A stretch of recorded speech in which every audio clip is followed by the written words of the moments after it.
around its own axis, it is a non-inertial frame of reference. So let's look at the consequences of this non-inertial frame of reference in our measurements that are happening here on Earth. So I have a diagram of the Earth here. So this is my North Pole, my South Pole, and let's think that there's a person standing on the equator on scale. So there's going to be a spring here inside. This person is going to have a mass that I'm going to call little m, whereas the Earth is going to have a mass that I'm going to call big M. Now, because the Earth is rotating and the person is rotating with that as well, then I know that I'm going to have an acceleration pointing towards the center of the Earth. Now, let's make a free body diagram for this person. I'm going to use the RTC coordinate system. So this is the radial direction positive, and this is tangential direction positive as well. So the forces acting on it are going to be gravitational force of the big mass on the small mass. I'm going to call it F m on small m. And then I'm going to call this force of the spring that is inside of the scale that is pushing in the opposite direction.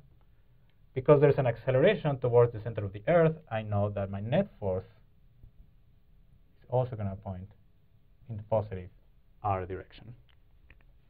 So let's look at the radial direction of the net force.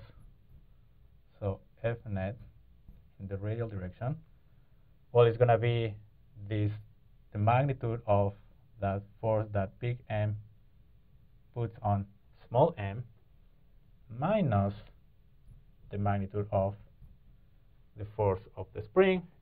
And due to Newton's second law, I know that this is going to be the mass times the radial component of the acceleration, which I also know is m times velocity or speed squared divided by the radius of the Earth, which is this one over here.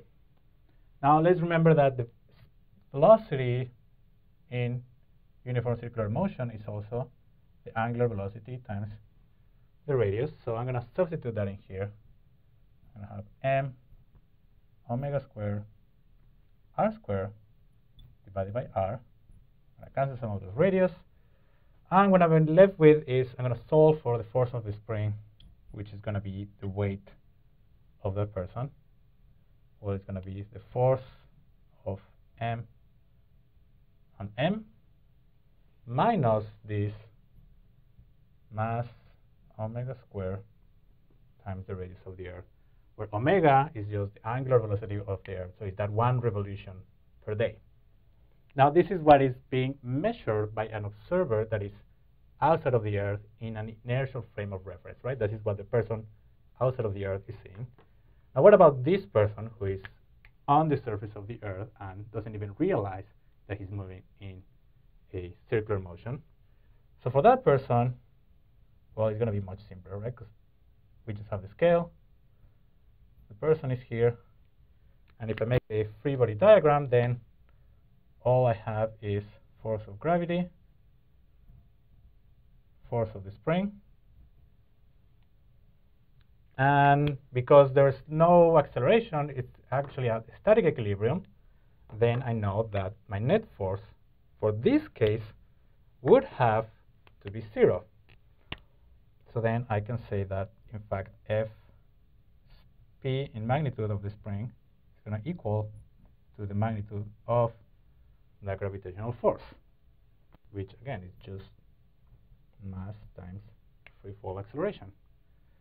So what you see is that these two observers are going to be measuring very different things. This one's going to measure this thing over here, whereas this person is going to measure this thing over here.